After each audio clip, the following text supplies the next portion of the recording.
Let's get him up." Loveday Fitztalbot stood, holding his aching lower back, and watched Tebb and Thorpe take hold of the knight's limbs and yank. He clapped his hands to encourage his men. "Come on, boys. It might be someone who matters." The knight was lying face down, trampled so heavily he was half buried in the earth. Dead. He had been a big, barrel-chested man. Now he was a sprawled, broken mess, his body mangled by feet and hooves and pressed deep into the churned mud of the field. The plate armor on his back was crushed, and in places it had split. The surcoat bearing his insignia of arms, which in life had identified him, was tattered and bloodied beyond recognition. The archers heaved. "He's stuck," complained Tebb. "We'd be better off digging the bastard out." Thorpe let go of the knight's leg for a moment and gave the dead man an angry kick. "Tebb's right, we'll never move him," he said. He puffed out his cheeks.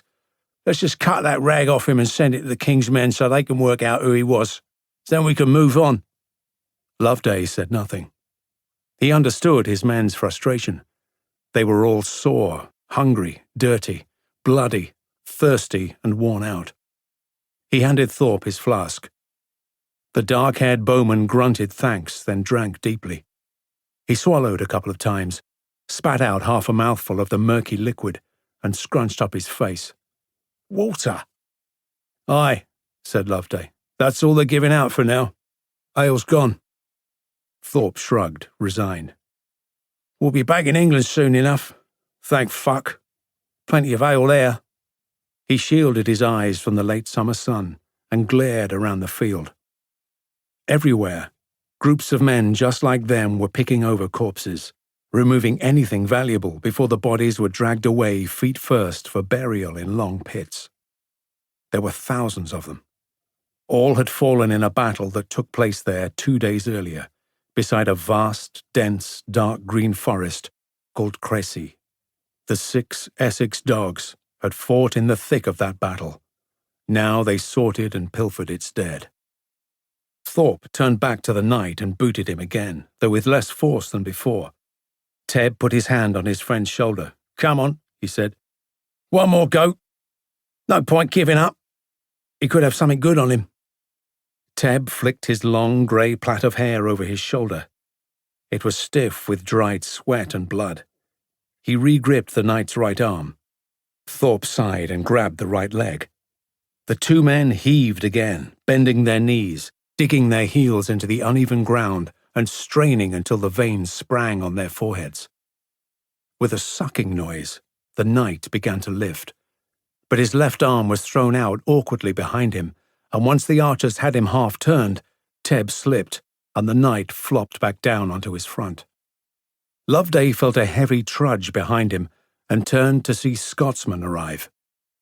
The gruff-tempered giant was one of Loveday's oldest comrades and friends, although in size and temper, the 2 men were very different. Today, despite the chill in the air, Scotsman stood stripped to the waist, showing off a broad torso that was badged with bruises. He grinned as he considered the knight on the ground and the archers panting beside him. Then he picked a few scabs of grime from the rancid, greasy ropes of his ginger beard. "Christ, stinking loincloth," he said. "You fuckers are making hard work of this." A Scotsman groomed his beard. Loveday noticed the big man's fingers, which sprouted with orange hair and were as thick as most men's thumbs. Each bore several glinting gold or silver rings. The Scot had been scouring the battlefield for trinkets. Scotsman saw Loveday looking. He turned his hands to show off his haul. "Plenty worth selling, next town we visit," Loveday said. "God knows we need something to take home with us." "Aye, that we do. I've got nearly 2 dozen here. We're going to be rich enough to spend the whole winter in a whorehouse."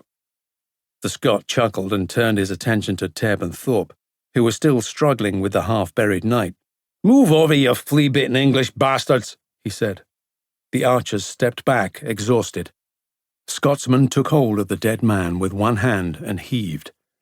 Within seconds he had flipped the corpse and dropped it on its back. "Easy," he laughed. Behind him, Thorpe threw his hands up in exasperation.